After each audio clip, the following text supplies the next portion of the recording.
This season on KERR FATOU.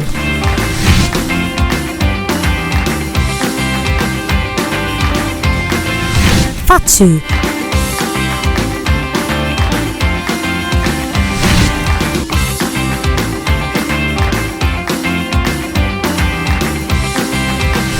Oli.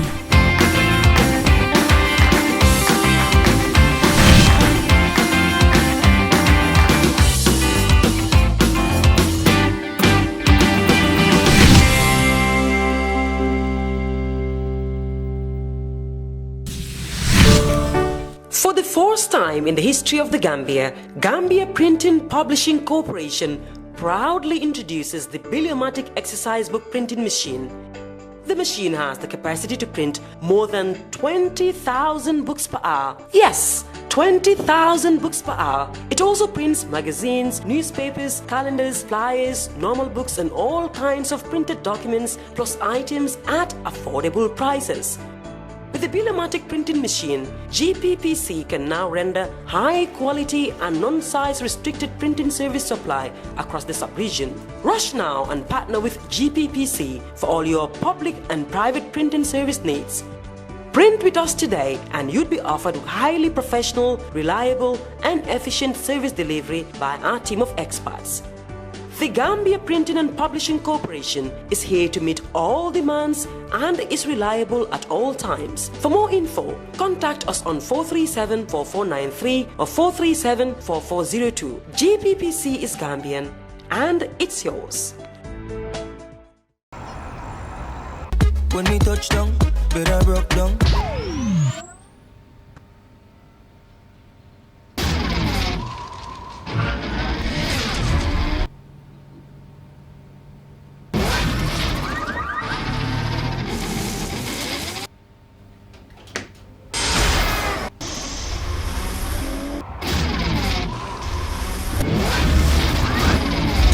With Gamtel G-Fiber, now you can enjoy super fast internet in gigabytes. G-Fiber is affordable, stable, secured, and accessible to homes, businesses, and enterprises. With Gamtel G-Fiber, the future is speed. Gamtel, creating a brighter future in communication.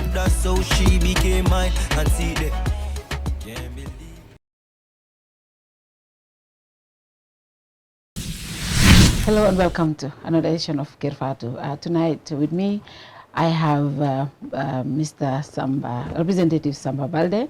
Samba is a member of the Wisconsin State Assembly. He's a Gambian, and of course also we have Jerreh Kujabi.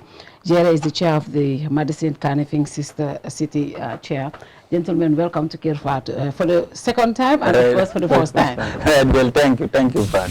Gamcell data, now even better. Enjoy 20% extra data on all Gamcell data bundles. Buy 20 megabytes and get extra 4 megabytes. Buy 50 megabytes and get extra 10 megabytes. Buy 100 megabytes and get extra 20 megabytes. Any amount of Gamcell data bundle you buy, you will receive 20% extra data for free. Dial *302 data amount hash or go to your Yaiborom menu and choose your data bundle now. Gamcell data, it's fast, lasts longer and very reliable. Gamcell Yaiborom.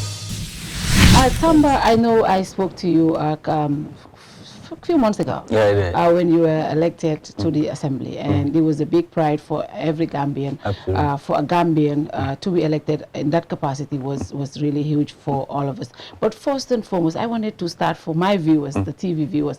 Who is Samba? Where do you come from? And how did you even rise to where you are today? Well, thank you for having us. Like you said, about a few months ago was when we spoke. This was after the elections. And I remember all the conversations that we had. I also want to take the opportunity to thank you for highlighting or featuring my victory, but also to the Gambian people for the support, the prayers and all that stuff. So I am a native of Nyamina, from a village called Choya. That's where I grew up within a nomadic family. Like a Fulani family, all we do was go after cattle. In many cases, we didn't send our kids to formal education, but in many cases, people ran the Quran and things like that. So, I started my elementary and primary school around that area. So I ended up moving to Banjul, where I completed my primary school, and I went to Armitage High School. That's where I did my high school. It was 86 to 91. So I came back to the Banjul area and went to Gambia High School, where I did my sixth form, 91 to 93. After that, I worked at Worldview International Foundation, doing what these people are doing right now, production and things like that. And so worked there for a few years. But during all this time, I lived at the Kanifing Estate. You may know Uncle D and Jibo and all that. Yes. So, you know, Uncle D and Jibo helped to bring me up. You know, I lived with them in Banjul.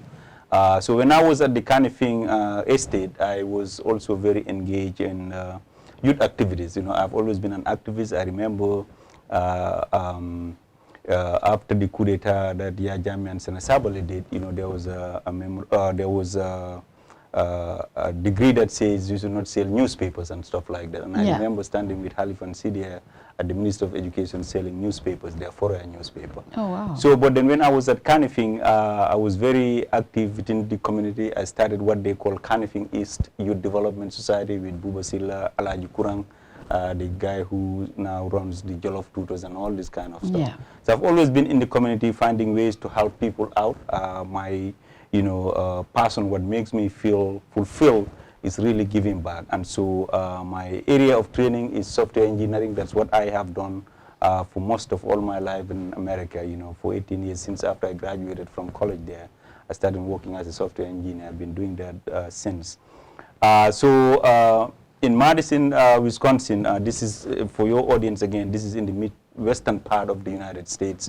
So that's where I've lived all my American life, basically.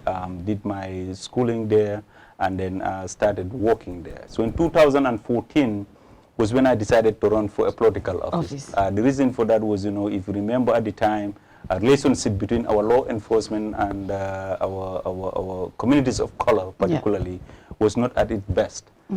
So I started reaching out. I mean, since I got to Madison, I've always been an advocate as well, you know, and a volunteer. I wanted to come there a little. Your transition from information technology expert to politics, how did that come about? Was it more about the love for community work, or was it just something that what really inspired you into politics? So the reason I went to politics is what I was just about to say, the relationship between our law enforcement and the communities of color in the United States was not at its best. I always ask myself, what do you do for the situations that you do not like? I mean, so if I think something should be done, I've been in the street of the United States and even in the Gambia advocating.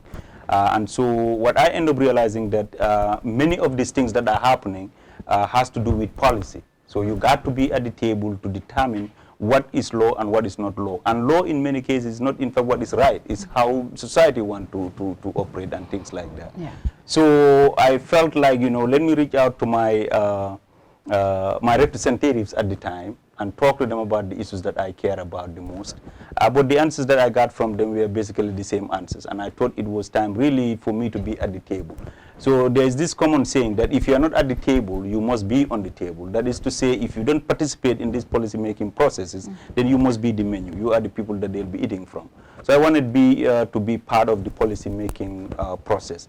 But I also do think that, you know, looking at Africa generally and comparing it to the West, there's a lot that needs to be done. If you compare black people, our plight and the difficulties that we deal with throughout the world, compare that to the rest of other races or people, we are very challenged. In many cases, people are afraid, particularly in the United States, to go into a public domain and be a politician. There are so many things you can be destroyed with if you run for politics. And so I decided that, look, there's nothing that is going to stop me from doing this. I mean, Jerreh knows better. When I was running for this state assembly, I was making a 6-digit figure, a lot of money. I mean, we own IT business and stuff like that. But at the end of the day, for me, that is not what counts. What counts is what did I do while I live? What did I do while I was able to do? What changes did I bring about? What did I advocate for?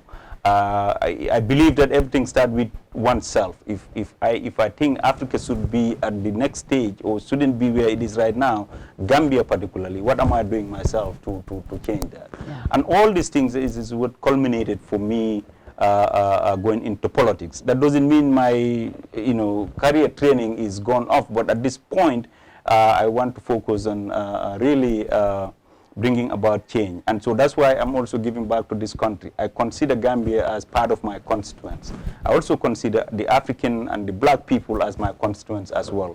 And therefore, I am open and available to some of the challenges that this country is faced with. Yeah. But I also want to make it clear that I'm not interested in, me and you talked. We talked about that. And just before we even had this interview, I was just talking to Mustafa and he said, do you think he has ambitions? I said, I think he has ambition for US president, not Gambia actually. So I think yes, I think that's important to clarify. Yep, it is important that I let the Gambian people know that at this point, you know, in life you never know what happens. I never in my wildest dream thought that I'd run for any political office until I did.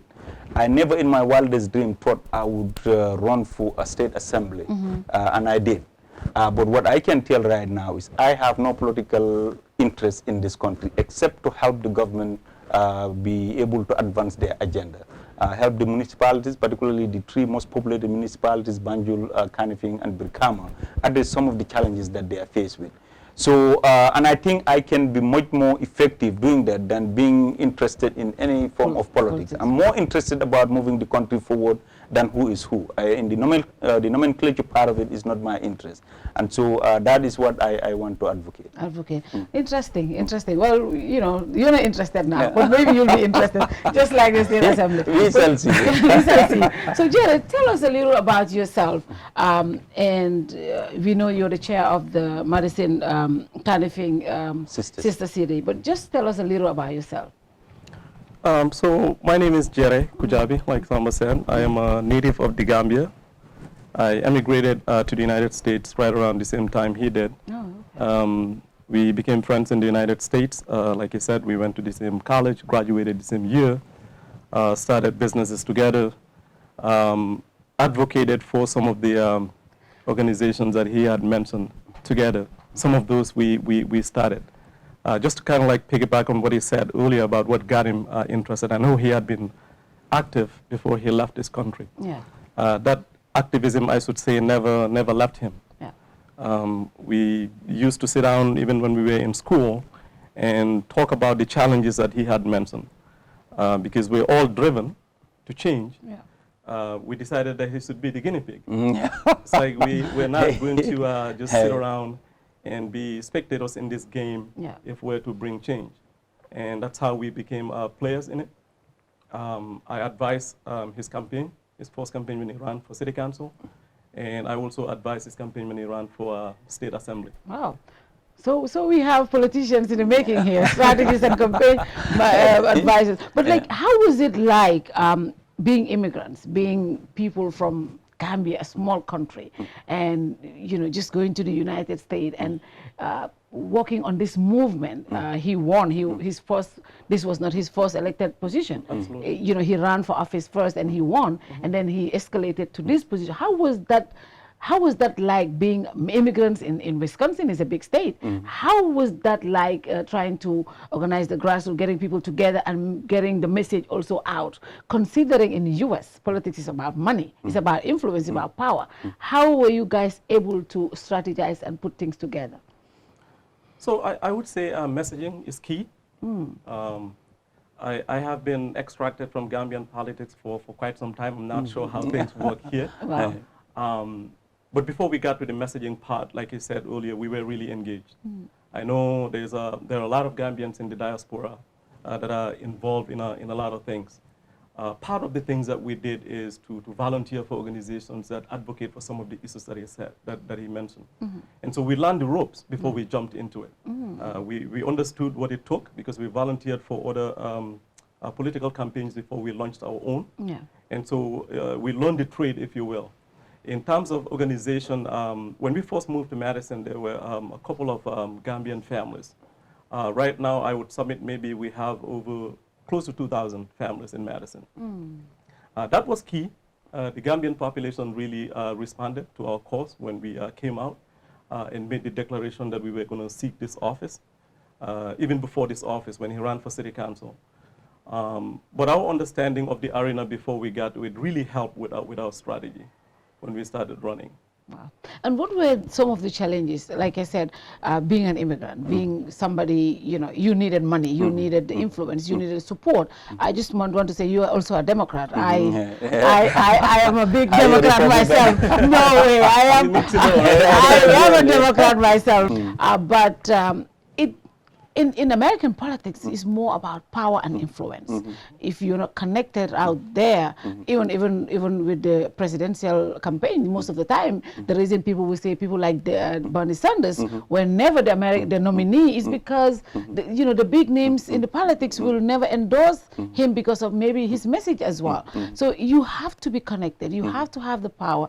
You also have to have the money. But how were you able to go through all these challenges and be able to be the nominee for your party? How was it like?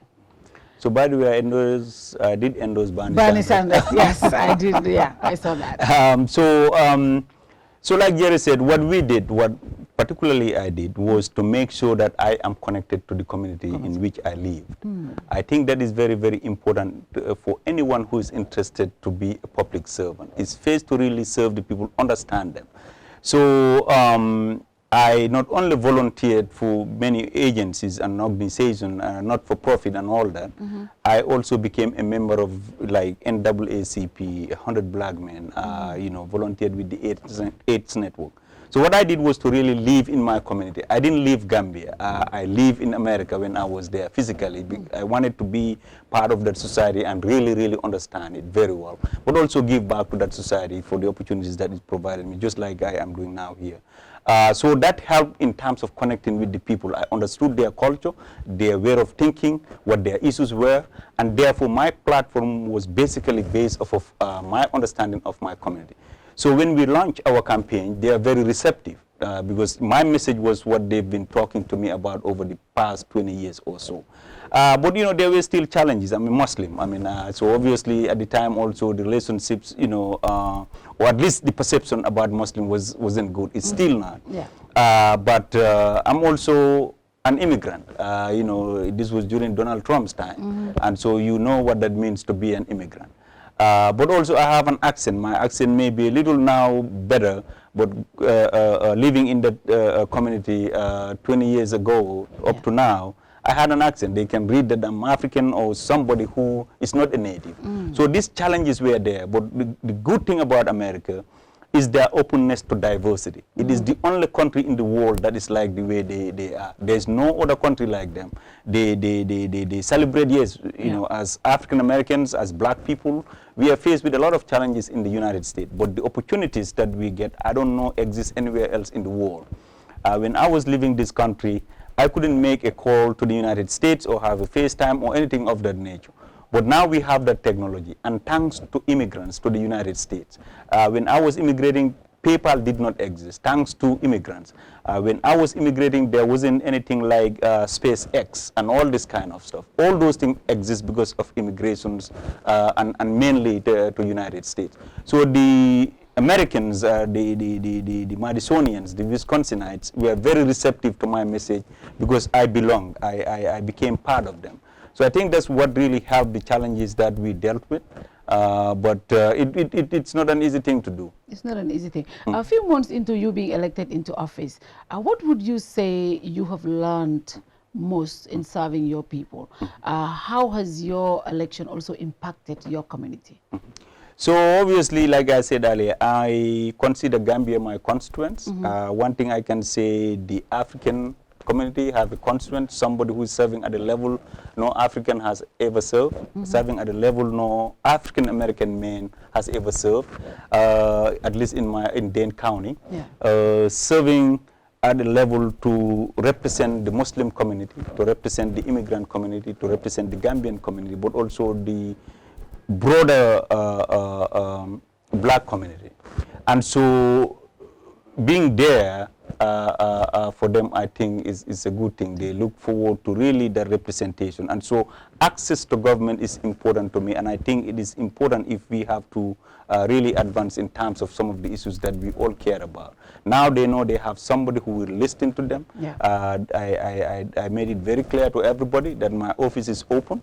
You don't have to make an appointment. Come knock the door and say exactly what you want to say. I also have regular meetings around the district where, you know, I go and do listening sessions. People can come and tell me what their issues are. It's also my office policy that no email will stay unresponded to for more than 2 days. I mean, even if you have to do research on whatever the communication is about, but at least let the person know that that's what we are doing. So having that access to me and my office, and just me understanding the cultures of the immigrant community, but also the American community, I think is a big plus in terms of what I bring to the table in terms of policy making and legislation and things like that. And Jerreh, how do you think this is impacting our young generation? Because I know a lot of us, when we go to abroad, when we go to the US or UK, we are looking at just how to make ends meet, how to feed our families back home. Most of us don't dream about these kind of jobs. We're only thinking, oh, how do I make sure my family at home survive? How do you think he's going to be an example to our children, those who are growing in the US, even Gambians who are here, who are dreaming of going to the US or even to the UK? How is his story going to inspire those Gambians? I would argue that it's probably doing that already. Samba is an inspiration to myself, and our connection to the Gambian community in Madison, and especially now back to the Gambia, I think would drive that. Just a side note, the seat that he represents now was represented by a lady who then moved up to become a state senator in the state. My daughter volunteers. I have a 14-year-old daughter who is going to be a freshman in high school this fall. Oh, wow. And last year she received an excellence award from her school that was signed by Melissa Simon, who was your predecessor. And I told Samba, I was like, maybe next year, I know my daughter is going to move on. When you start appending your signature on some of these things that go to our kids, for them to be able to relate and say, hey, he has the same background that I had. You know, we hail from the same country or the same continent. If he is able to really append his signature on this document that I have, maybe someday, it gives you hope. Right? I always tell people that there's nothing like hope. All these skirmishes that you hear in different parts of the world is as a result of people losing hope completely. So even if they don't have anything to look forward to, the fact that they see someone that looks like him, the fact that they have this feeling that someone that can really speak their language in terms of understanding their issues is advocating for them, it uplifts people and also get them to really double up in their efforts.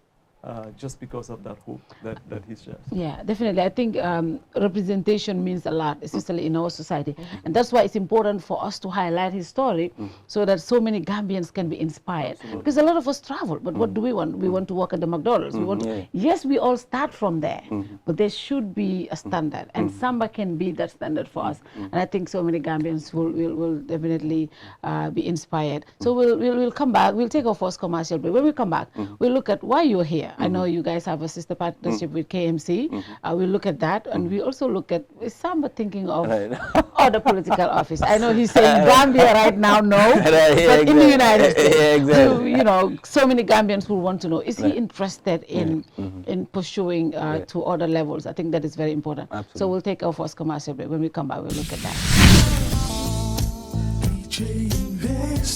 Are you thinking of owning your dream homes? EJ Investment is here for you. Secure our quality bungalows with 2, 3 or 4 bedrooms, or our story buildings 3 or 4 to 5 bedrooms at very affordable prices with flexible payment plans at our Sanyang Seaview Estate, where you can enjoy the cool breeze with modern infrastructure such as tar roads, covered drainage system, modern electrification with street lights, gated entrance with security posts, and social amenities such as gas station, shopping mall, medical clinic, park, schools, children daycare, and a lot more.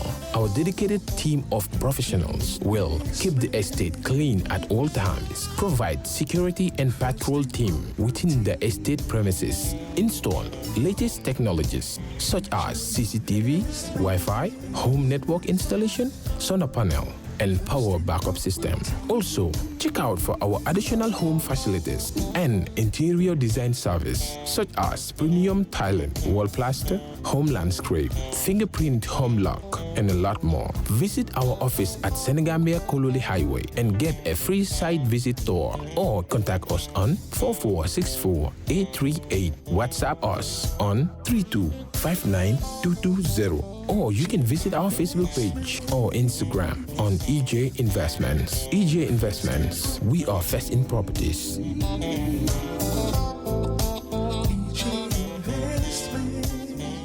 fay lempo warugal la si képp koo xam ne doomi réew mi nga ak ñu fi dëkk bu fekkee ne ci at mi sa koom-koom weesu na $2,400 dalasi mbete weer bu nekk di nga am lu tollu si $2,000 dalasi lempo si la nguur gi di sukkandeku ngir liggéey yokkute réew mi GRA mooy banxaas bu nguuri Gambia sas ngir mu fayeku lépp luy lempo ci biir réew mi ba tax na GRA di yëgal faykati lempo yi ne warugal la pour ñu fay lu ñu naan withholding tax on contract payment maanaam bépp contract bu waay joxe te si biir réew mi lañu toog kon xaalis si contract bi ngeen nangotoo war nga cee wàññi ci xayma téeméer bu nekk fukka bu fekkee ne contracto bi dëkkut ci biir réew mi bu boobaa di nga war a wàññi téeméer bu nekk fukka ak juróom lii mooy lempo bu ñu naan withholding tax on contract payment lii mooy lempo bi nga xam ne yow mi joxe contract warugal la nga wëlbatiku dem fay ko ci maakaani GRA tax office bu la gën a jege mbete ci banque yi GRA jagleel pour fay lempo war ngaa jébal lempo bi si diiri fukki fan ak juróom gannaaw bi nga wàññee ci xaalis si contract bi amul benn contracto bu ñu teggil fay lempo bi xanaa mu fekk ne nguuri Gambia ñoo ko jégale boole si projet yi nga xam ne mbootaay ndimbali ñoo koy dépense GRA di fayeku lempo ngir yokkute réew mi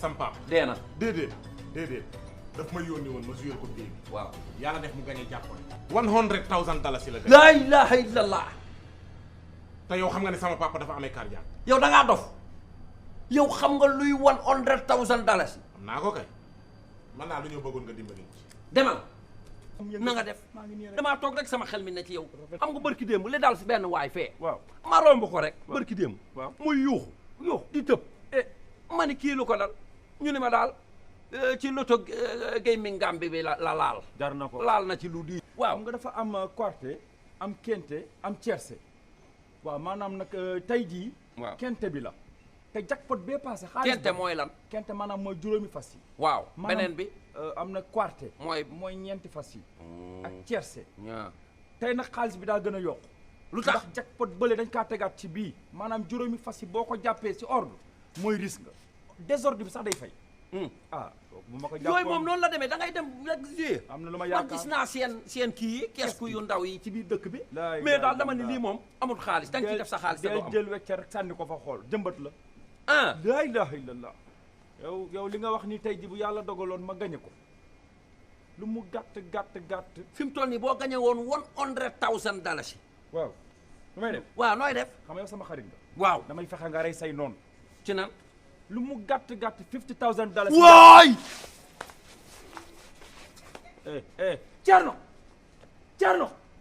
Thierno woowee ambulance lan la lu xew ni sa baay gay dee na sama papa gay lu ko rey $100,000 dalaa ne ko boo ma gàññaloon si li ma la yónni dama ko koy jox mu daanu ni sama kaw man waxuma ko mu waxee woon la ko noonu yow la ko waroon informé ndax yow yaa ko gagné jàppoon.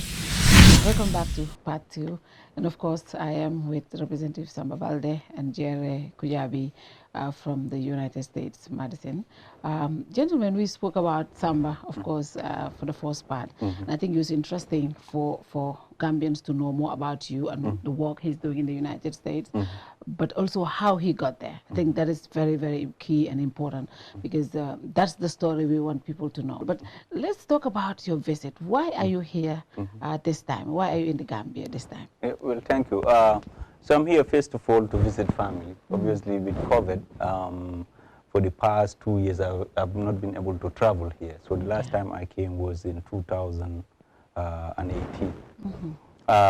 The second part is, you know, just like, you know, we've been talking about me being an inspiration to others, but also I think I owe the Gambian people an appreciation and you know, just to say thank you to them. So as part of that, you know, inspiration and all the things that happen, the Voice of America is also been interested in doing a documentary about me. Wow. So one of the things that they've wanted to do was to be able to visit the Gambia and just, you know, shoot around where I grew up, just to understand the context of my story, like growing up in rural Gambia, in a village, to be where I am today politically, I think is inspiring to Gambians, but is also inspiring to many other people. So as part of the visit is to be with them so they can visit my village, my mom, my family, but also the schools that I attended. They are also visiting with me at Wisconsin on the 19th. They'll be there for 4 days, just to, you know, cover some of the activities that I do in the community. But the other part is just to network with the Gambian community. As you know, that we have a sister city relationship with Kanifing. That came about when I was elected at the city council. The sister city program had existed for over 30 years. There was no African sister city. So when I was elected, I said that must have to change. Now that we have an African, you have a Gambian, a black person, or whatever, that got to change, an immigrant as a matter of reality. So I reached out to all the African associations that I knew existed and told them that we have this program called the Sister City program. So if you are interested, this is how the process works, and so you are all invited to a meeting to talk about this. And so I think the fact that the Gambian people had just elected one of their own, I mean, I would say I was just elected as one of their own, they were very galvanized, and so they attended the meeting in large numbers, and eventually we advanced their application through the process. So Gambia became the first, I mean, I would say Kanifing became the first sister city within that sister city program. We are also able to bring in a sister city from Ethiopia called Bahirda. So now we have 2 African sister cities. So this is why it is important to be at the table. This wouldn't have happened without that. So when that happened, we were able to invite the KMC to visit Madison, so they see how things are done, from city planning to waste management to environmental related issues. But also transportation, how do you set up a metro system in an urban area like KMC and stuff like that. So as part of this the relationship, the issue of the Bakode dump site also came about. You all know it's a nuisance. We grew up with Bakode, you know, and now it is in the middle of basically a residential area. We know how that can be very dangerous to the air that we breathe, but also the water that is underneath it that people drink, but also the ground where we grow our food and things like that. So for the past 4 years, we've been helping them out, you know. So we have this group called the GO group, is focused on environmental issues. We also have some other partners like SCS, which is an environmental engineering company. They've been existing for over 30 years and stuff like that. So we connected them with KMC, and then with also as part of that process, you know, connected them with UNDP and all that kind of stuff. So helping to close backward, now you can see the place is fenced. Good number of those ideas emanated from the mayor visiting and having a vision for KMC and implementing some of the things that he thought would help, you know, at least minimize the impact or the negative impact of the dump site. So the plan is to be able to build them a landfill where waste can be managed, but also do some studies around Bakote and see how much energy it has underneath it. That is how much waste and how deep it is, and how much of that waste is decomposable to an extent, create energy and stuff like that. So as part of this visit is to follow up on some of those things and see how we can support them. But you know, we've also learned along the way that the challenges that Bakote is faced with, BCC, Banjul City Council, and also Brikama Area Council are faced with similar challenges. So this time around, I think to a very high extent, we are able to bring them together. The other link that was missing was the central government being a part of it. You know, me and you maybe growing up, there was a lot of land around, you know, from Brikama to Serekunda, you'll have a lot of land. But now, land is very scarce, and the ones that are out there, I think, is the central government that can help. And you cannot build a landfill without having a space. So, you know, this trip around, I think we are able to, you know, bring in the central government. I met with the president, had lunch with him. So we talk about this issue. He's 100% in support of it. He said he will do whatever it takes to really advance this project, this and many other initiatives that we've had. We've met with many other ministries and talked about different opportunities. Like Jerreh worked with one of second biggest school district in the state of Wisconsin. So we are looking, we know we have a lot of challenges, but how can we also work with and support our educational sector and things like that? Jerreh, you are the chair of the Carnifing Madison Sister City. How do you think his position, his contacts and his connection to power can help Carnifing develop? I know I had a mayor here last week. He talked about how when he visited, some of the inspirations he got from Madison, how that inspired some of his visions for Carnifing. But also, what kind of resources do you think this partnership can bring to Carnifing? Well, what I would say is I try not to make promises. Okay. So this question has been posed to me the second day that I arrived here. What I can promise is our commitment. Okay. And I think he's mentioned that already. We will work tirelessly in partnership with the municipality and now with the central government. This is home for us. Yeah. We've been away for a very long time. With him moving up to a higher office, more and more resources, or access to more and more resources become available to us at the state level, and all the meetings that we've had with stakeholders here, we've made that known to them. We've been able to do a lot when he was at City Council. That relationship was just limited to the municipality. Yeah. And what we've been able to bring to bear through that relationship is evident as he laid out. Some of the things that are being implemented within the municipality right now are ideas that came about from the mayor's visit to Madison and us having him visit some of the agencies, the city agencies, from transportation to waste management to city planning. Now that we have moved a step further, we've also started stepping up our game here, right? At the state level, there's a different players at the state level, different set of resources. Our goal is to make sure that we're able to at least match those resources to what is happening here in the Gambia. Okay. Samba, I know you have been visiting and you're also observing situations in the country. What would you say we need to do as a country, especially at municipal levels as well, to be able to empower our people, one, but also to develop, because you go to Carnifing, you go to Brikama, you go to Banjul, the kind of roads we have, the kind of schools, it needs a lot of visionary leadership. It needs a lot of resources. But what do you think as a country? But this is a small country as well. We have a lot of resources coming in. But what do you think we need to do? Mayors told me the other time, as you said, Gambians don't think, Mayor. We need to do a lot of thinking. He said that. And I went home and I'm thinking, yes. Put me in trouble. He said that, and I was like, okay.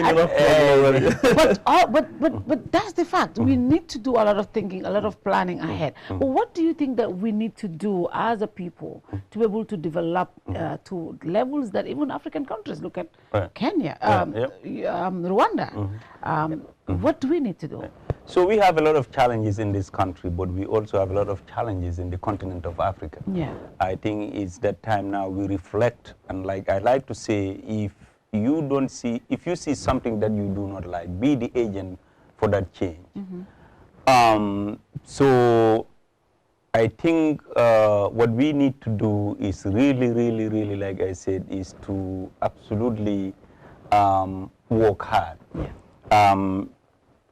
The president is supposed to be a visionary for the country and an inspiring agent for all of us to work hard. Yeah. The president cannot be at every space and do every work. The politicians cannot be at every space and do every work. Yeah. But we have to find a way to hold our elected officials accountable. The democratic process is set up in a representative manner. Otherwise, all of us, the whole of Serekunda, will go and meet at one place and have a meeting about how they want to run. But we cannot do that. That is not practically possible. And so we came up with this concept of democracy, participative democracy and representative democracy. That is to say, we'll select a few people to go and make decisions on our behalf and be accountable to us. So I think one thing that needs to happen, again, I keep saying this to my mayor friend, when we drive around, we see a lot of cars, a lot of businesses in the streets selling, and cars that are broken. And I ask him, what can you do about this? And he has no power to do anything about it. So we need to do what we call government reform, a structure reform. We did that in our city. We put a committee together that look at the structure that we have in the city. Is it still working for the people? I think the act that created the local government need to be reviewed.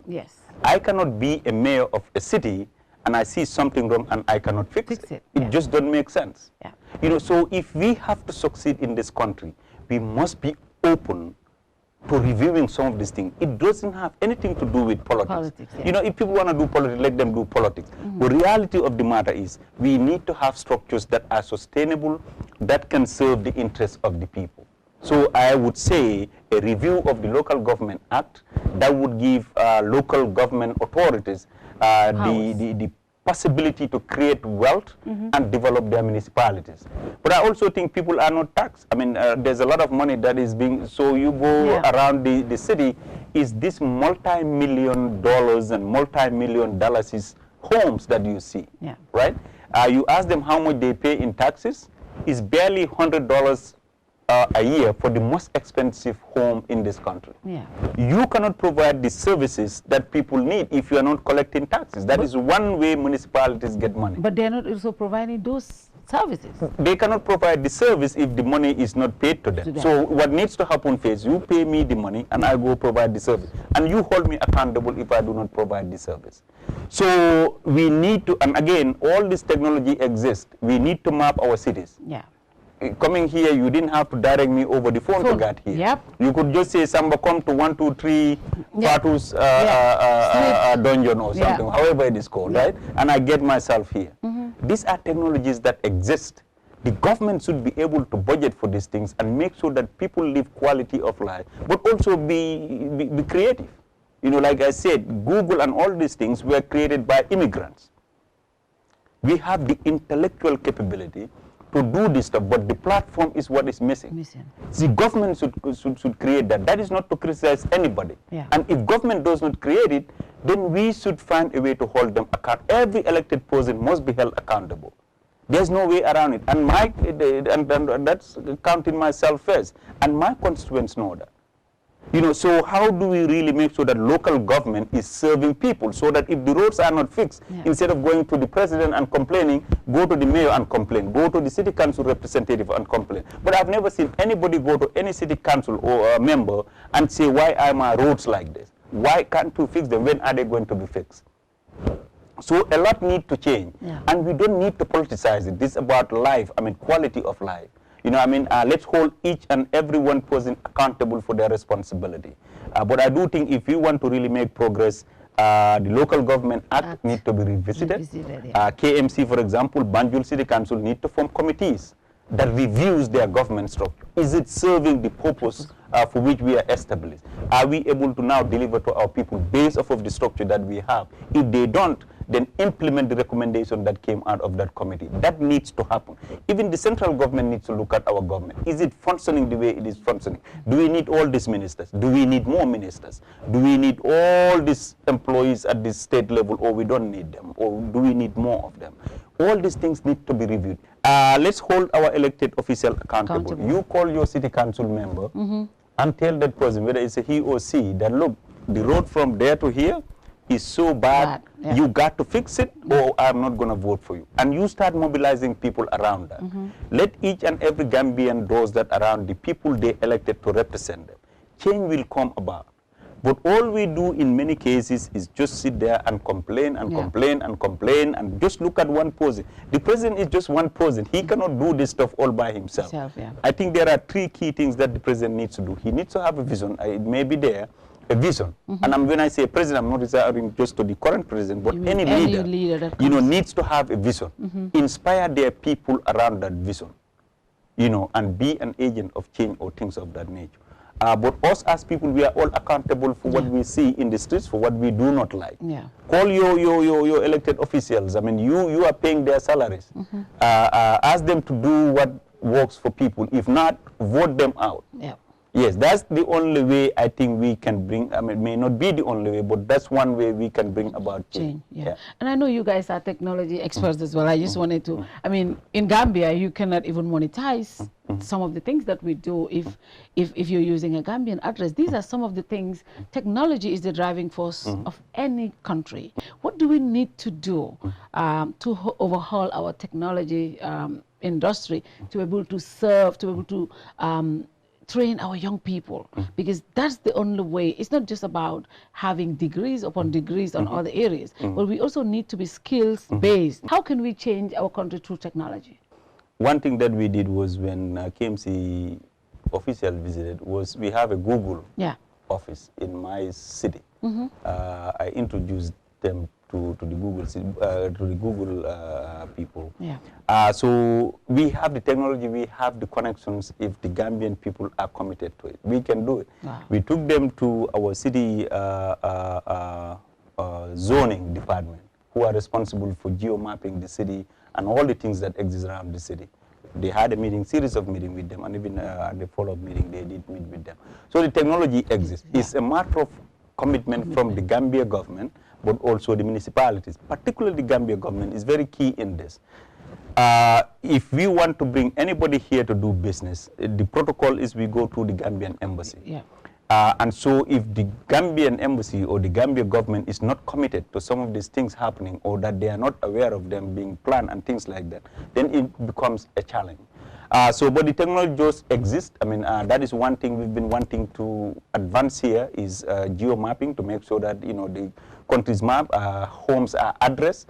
You can collect taxes efficiently. You don't even have to come to people's homes to collect anything. Once you can put these addresses together into a database and you know where everyone's live, you can access the properties even from your home or from your office or whatever, then you will be able to collect a lot of taxes. A lot of money is collected, but it goes into different directions and things like that, because we do not have a system to account for, these collections and things like that. But I'll let Jerreh speak to some of the details that we've been dealing with in terms of technology, but other areas. The other thing that we are working this time around is, the way it works in many parts of America, if not all of America, institutions like colleges and universities work with employers as to exactly what do they need. What is it that in the next 10, 20, 30 years they will need as a workforce? So they come back and develop their curriculums around that. What we do in many cases around here is you go to school, they give you a book, memorize the book, but you don't know how to implement what you memorize from that book. It's totally, completely, it's very practical in the West when you go to school. I mean, you may be doing 2 exams every semester, but you will do about 25 labs every semester. The practical part of it, if you are learning how to clean water and make sure it's good to consume, you will do about 20 labs per semester. You may do just 2 exams. In the Gambia, the last time I checked, it's more about memorizing things, passing exams, but you go out and then they ask you to do practicals on those things. You don't know how to do them. So all these things need reform, and the way we can reform this is to form committees.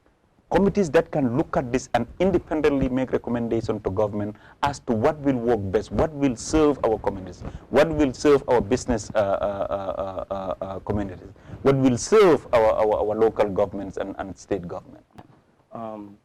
I cannot, begin to even tell you the loss of revenue due to lack of automation in some of the things that you've mentioned. And I think the reason why most people are not paying attention to it is because that value has never been assessed.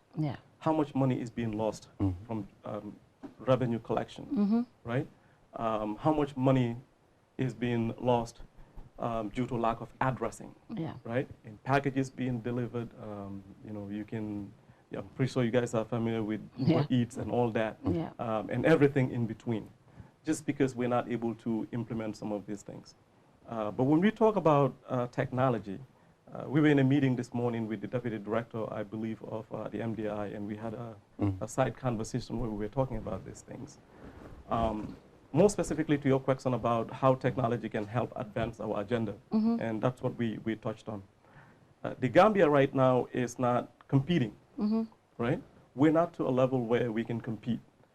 We are trying to play catch-up, right? We're not even close. How then do we invest in education to make sure that our ability to be able to get caught up is hastened, is sped up, right? Two things. We have to be deliberate and we have to be intentional. And this, we were also privy to be in the presence of one of the MPs this morning. And I mentioned that to him. You have the power of the purse as an elected representative. Are you looking at where government is investing in? I remember when we used to go to school in this country, and I'm really disheartened by that. I keep telling them as we drive around and see a lot of youth wandering around. You talked about the university and the products that they continue to produce. Is someone looking at this and analyzing it and saying, okay, are the products that UTG is pumping into our economy really what is needed? How many lawyers do we need? How many marketing folks do we need? I'm pretty sure you're familiar with this. In the 60s, when we were coming out of independence, we needed to build our institutions. And I remember, now I'm going to give up my age. I remember, you know, coming out of independence, we're trying to build institutions and all that. And mostly people that went to study to come and build our nations were studying political science. In the 80s, it was the height of economics. And I remember everyone who is going out is going to be an economist. This is the 21st century, and it's really pertinent to the question that you asked. Farmers in our state, right, are utilizing geopositioning equipment to tell when exactly they're supposed to put their seeds into the ground, to plant, exactly when they're supposed to milk their cows and all that. I'm just showing you the connection and how technology has permeated into every aspect of our lives. This 21st century, the government has to really deliberately invest. And this goes from the pre-K to UTG. STEM has to be really inculcated into the academy, into the curriculum, if you will. If we are, I didn't say to compete, if we are to catch up. To catch up. If we are to catch up, we're not going to be able to compete at this point. But we have to have people in key places making these decisions to have that understanding that we are going to be left behind. This is a state of emergency. It is. It may sound trivial because maybe most people are not paying attention to it, but the world has been transformed exponentially. In terms of technology, it's just leaps and bounds. If we don't begin to focus in that area, it would be difficult for us to catch up. I'm not even talking about competition. It is. So it has to be deliberate. Someone has to sit and think about that. And it also has to be intentional, that this is what we're going to do if we're to get from point A to point B in terms of technology, because that is where we're at right now. It's scary, and I keep saying this. We are producing graduates, but what kind of graduates are we producing? Is this what our economy needs? I think this is something that our leaders should look into. Absolutely. But finally, I can't have a politician here and not just bring little politics, right? Exactly. If you want our election. What's your observation, though? So you'll be surprised I do not follow Gambian politics that closely. The political part of it I do not follow. The few things that I see with regards to politics is maybe when people like you post, or some of my Facebook friends post something, and I'll just read the summary and move on. The reason for that is one, I'm really super duper busy with my role and responsibility. My work involves a lot of reading, a lot of community outreach, a lot of writing as a matter of reality, and research and stuff like that. So I try to catch up with what is happening in the Gambia at a summary level. So I'm not into the detail of it. My understanding of the politics is very shallow. You know, we have election in December, right? Yes, that I know. So, but the other thing is with regards to all these political parties, Jerreh and I, you know, and some other friends talk about this. I don't know, Gambia has 18, 19, 20 ideological differences. Diversity of to an extent, all those political parties need to exist. I don't think we need more than 2 or 3 political parties as a matter of reality. Yeah. But again, the environment exists. It's the freedom of whoever wants to register to register. It's a democratic process. But that's why I think Gambians should start voting on issues. Yeah. They should stop voting on all these cultural, tribal identities and focus on what matters to them. If you don't have a job, ask yourself, why is it that I do not have a job? Yeah. Who is responsible for me not having? Because our society is set up this way so people can be held accountable for all ills around society. Ask yourself, why is it that I have no quality education? Ask yourself, after having quality education, why is it that I cannot have a job that can feed my family?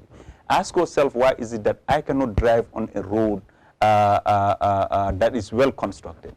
Ask yourself, why is it that I cannot get cold water when it is very hot? Ask yourself all these questions. There are people who are accountable for this.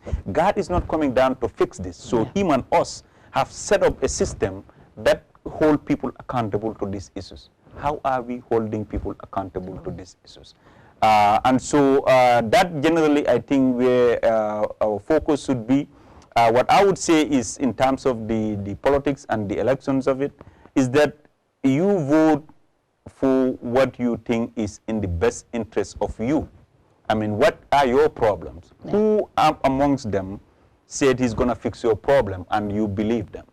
But just don't go out there, vote for Samba because he's from Nyamina, vote for Samba because he speaks my language, vote for Samba because we went to school together. Yeah. I mean, those things don't count for anything. What is most important is your life. How do you live it? Who gives you the opportunity to make this community a better place? But I would say good luck to all the candidates. Yep. And good luck to Gambians, all of us, to make sure that we have a peaceful election. Democracy is very important.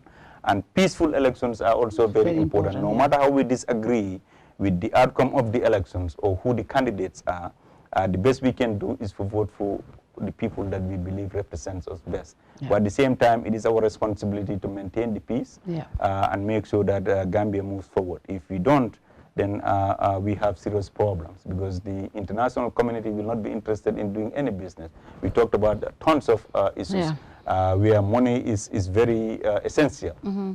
We can only get people invest in this country if they know it's stable. That doesn't mean we cannot push for development. We can be stable, but still push to make sure that we move the country forward as it should be. It should be. And finally, are we looking at a U.S. senator or a congressperson in the next couple of years? Are you thinking along that line, Jerreh? Well, as advisors and strategies, are we looking at that? Well, at this point, I would say we make the promise to the people of the 48 that we're going to come into office and help to the best of our ability to resolve some of the issues that they have and also address their agenda. We're not in a position at this point to say what our vision and our outlook is in terms of higher office. We're busy doing the people's work, and we kind of like just let the chips roll and see where they end up landing. And what's your final message to the Gambian people? So my final message is, first, I would like to thank you for hosting us, Jerreh, for coming along, but also to the Gambian people for being an inspiration to me as well, but also to the opportunities given me growing up in this country. Without, they said it takes a village to bring up a child, right? Without the community of Choya, for example, the village, their support, the broader Nyamina community, the broader Gambia community, I wouldn't have been where I am. So I'm very appreciative of that. I also want to say I'm very appreciative to the Gambian Madison community, but also to the general African immigrant community in Madison, but also to the Muslim immigrant community in Madison. All of these groups played a big role in where I am today. But to the Gambian people here, we have a lot of challenges in this country. We are the one to fix it. Nobody is going to come to fix it. The president alone cannot fix it. I don't know how many times I can say that, but this must be a collective endeavor. Spending time talking about politicians And politics is not going to fix the issues. Every politician is going to be a politician. Yeah. But we as citizens must be citizens and hold them accountable. That's the only way we can move the country forward. If Samba is elected and he's not delivering on his promise, remove him the next time around. Yeah. That is just simple. But we can only do that if we are voting on issues. That matters to us. And so I would just say thank you to also all the people that I've met, my Armitage colleagues, my friends at the municipalities that I've been able to meet with since we came, but also you for really putting the message out there since I first won this election. Jerreh, your final message? Well, I just want to echo the sentiments that he just made. We're grateful that I was aware, you and I never spoke, but I was aware of your team reaching out and all the arrangements that have been made. And we are grateful for that. You're doing the Lord's work. Keep up what you're doing. Like it says, for the democratic process to work, we have to have an independent media, not just state outlet, that educate the people on these issues that we're talking about. I always keep saying that half of the reason why we fail is because we don't have an educated electorate. You cannot vote on issues that, as it mentioned, if you're not informed. So identity politics is really killing us. How can we transform our society to voting on things that matter to them? You are a conduit to that. As media, you bridge that gap. You let the people know. There's nothing that we can do without education in all its forms, formal and informal. And you are really pivotal to doing that. I just wanted to say thank you for hosting us today. And we're grateful for the opportunity to spend this early evening with you. Wow, and this is a great honor for us also to have somebody like your caliber come to our platform. We do appreciate, and we hope that we will come to the United States when you are elected as a senator or something else, just to be there to, we really appreciate the work you're doing, especially for our communities, working with KMC, Banjul, and Brikama. Indirectly, you're helping us as well, because these are the communities that we live in, and, empowering our people means a lot to us. That's also our role. So we want to thank you through you to the people of Madison. Thank you. And thank you very much. Absolutely. And to you watching, good night to you all. See you next week. Bye-bye.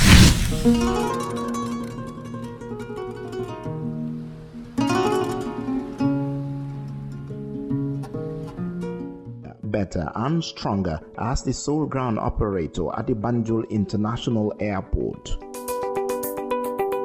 With an expansion in travel services, customers are assured of GIA's capacity to cater for all their travel needs, provided by professional, experienced, and ever-smiling staff. GIA's Hajj package and services, by far the best in the country, give the customers the opportunity for a memorable Hajj experience. For a more efficient cargo services, GIA means business as it launches its new multi-million-dollar ultra-modern cargo complex to revitalize and stimulate air transport. GIA, the pride of the Gambia.